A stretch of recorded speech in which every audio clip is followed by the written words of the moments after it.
We bring you a chilling short story titled, Don't Let Him Steal My Child. I'm not afraid of the darkness. Spiders don't bother me, nor do snakes or heights or any of the regular things. I'm afraid of the child growing inside me, breathing my blood, displacing my organs, until he eventually rips his bulbous head free from my body and leaves me in ruin. I'm afraid that I will resent all the pain and obligation and loss of opportunity in life, and that all that hatred will make it impossible for me to love him. I'm still more terrified that I will love him, so much that it hurts. So much that I sacrifice everything for him, neglecting myself and my friends and my art. Until the day when his own ambitions pull him away from me, and I'll be left mourning the dissolution of my dreams and the emptiness of my life. And then I will sit down my aching limbs and wait for the weariness of old age to erode my cherished memories and free me from this heartbreaking desire to be someone.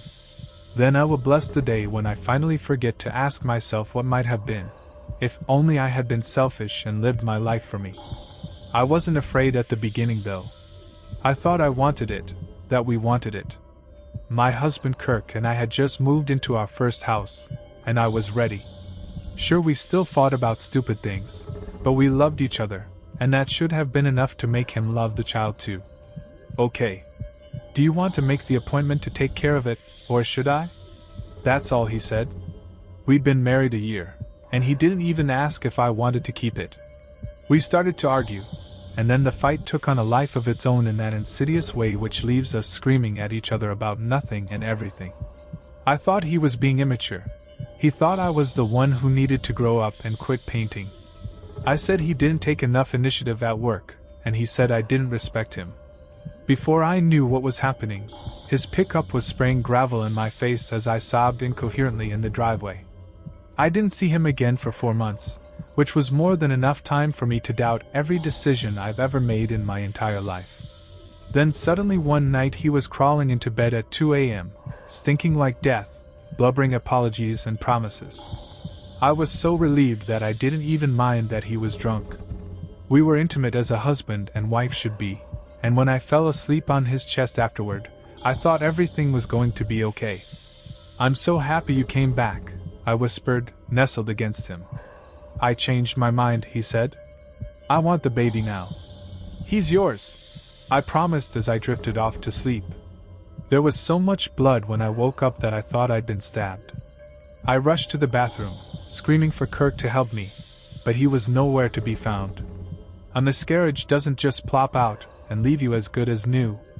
The baby drained from me over the whole next day, taking my soul with it. Big bloody clots, leaving me shrieking in anguish on the bathroom floor. I chanced to see myself in the mirror, and the sight of the network of bloody trails running down my thighs was enough to make me smash my fist straight through the glass. The pain was good. It reminded me that I had a body outside of the one that had just died. I couldn't flush it. I couldn't toss it. I couldn't even touch it. I just left it there on the floor and crawled back to my empty bed. I tossed and turned for hours until the clenching pain subsided, but it was nothing compared to the pain of knowing Kirk did this to me. I don't know how, or why, but when he came back last night, he killed my baby. And if my feelings in that moment were any indication, then he might have killed me too. I wasn't expecting to see Kirk again. I took myself to the doctor as soon as I was able to drive, and that was when I got my first big shock. The ultrasound confirmed a perfectly healthy, growing baby boy inside me. There wasn't even any indication of blood loss. All my vitals were strong, and I didn't have anemia. The doctor couldn't explain what happened, but finally convinced me that I had a hysterical hallucination and that everything was fine. The bloody pool in my bathroom which greeted my return told a different story. I don't know what came out of me, but I couldn't force myself to scoop it up and bring it in for analysis. I just mopped everything off the floor and thanked every god that would listen that my child was still alive. The second big shock was from Kirk. When I heard the knocking on my door, I figured he was back again with another apology. Well, it wasn't going to work. The child and I were both better off without him. When I opened the door, though, it was his father who entered with his hat in hand. I sat quietly on the sofa with him while he explained his sympathies. I know you counted on Kirk, but I want you to know that you can count on us too. No man knows what he can bear until it's been put on his shoulders, and I'm just so proud of you for carrying on without him." The poor old man was moved to tears when I said they were welcome to stay involved with my life and the life of their grandchild. He hugged me, and patted my stomach, and told me all about the games Kirk used to play as a child and what to expect when my boy started growing older. Finally he said his goodbyes, promising to check in with me next week to see if there was anything I needed. "I just wish Kirk was still around to see him grow up," he said as he was leaving. I didn't want anything more to do with Kirk, but I was so touched by his father's sincerity that I still extended the offer. "Tell Kirk that he's welcome to meet the baby too," I said. "Even if he won't be a father to him." Kirk's father gave a hard-pressed smile. "I think he'd like that. The funeral is this Sunday, so I hope you and that baby will come say goodbye." The words didn't register until after the door had closed. Kirk hadn't just left us. He'd left everything. It had only been 2 days previous when I'd seen him last, but I'd kept that meeting a secret until now. Everyone else at the funeral was convinced that he'd put a shotgun in his mouth 2 weeks ago. Whatever had visited and been with me that night had told me it wanted the baby now, but it wasn't Kirk. That's when I started to become afraid of the child growing inside of me. I can't shake the thought that the stuff pouring out onto the bathroom floor, that was my real child from the real Kirk. What was now growing inside me, that must have come from the visitor.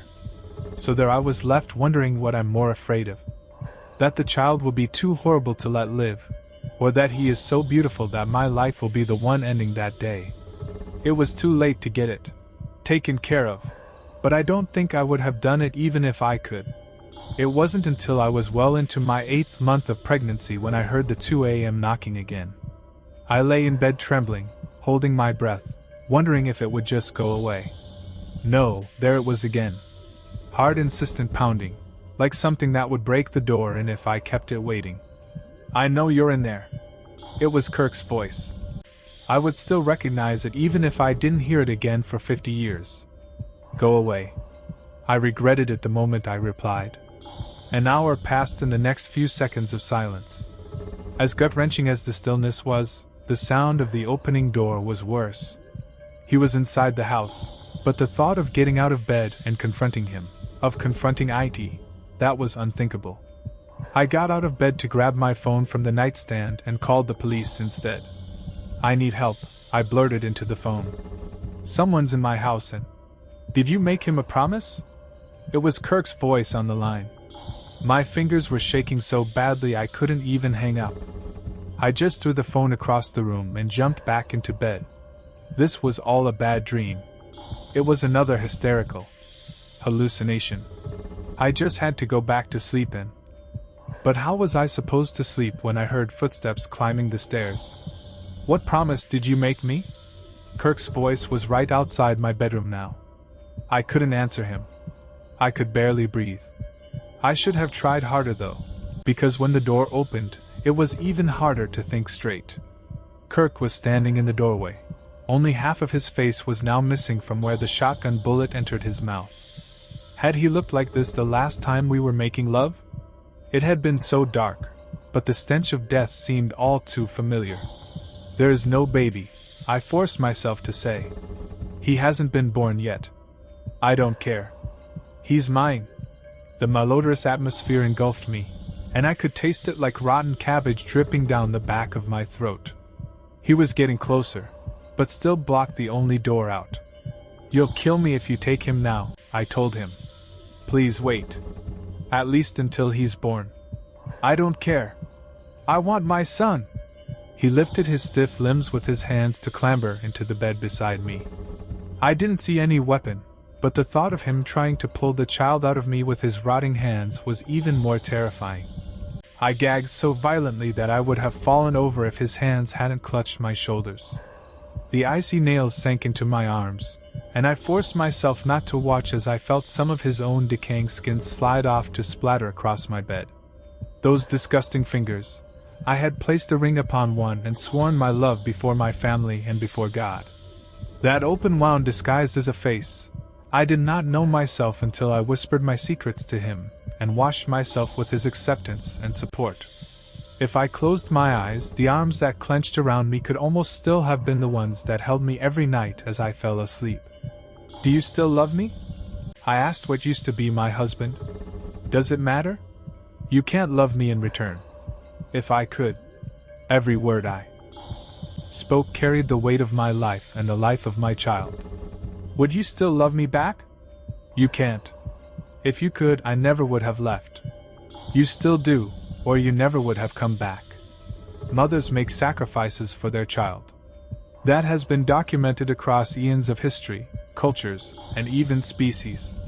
Kissing him wasn't for my child though. I did it to save my own life. In that moment, I would have ripped my own baby boy from my body and handed it to him if I could escape unharmed. I must be the worst mother in the world, because when Kirk was done with me that night, I still promised to give him the child when he was born. It's amazing how much my mind changed after I held my boy for the first time. Suddenly he wasn't just a medical condition which needed to be resolved. He was more a part of me now than he was inside me, and I finally understand that living for him wouldn't be a sacrifice. He is my soul, and everything that I do for him, I do for me. I know I've been selfish with my love. I know I've made promises which I don't intend to keep. I know I've lied to what was left of my husband when I pleaded for my life. But now I truly have something worth living and dying for, and I'm not going to give him up no matter what happens. Until then, I am doing the best I can, getting by as a new parent who can't seem to get any sleep. It's not the baby keeping me up though. It's just the waiting for the 2 a.m. knock on my door.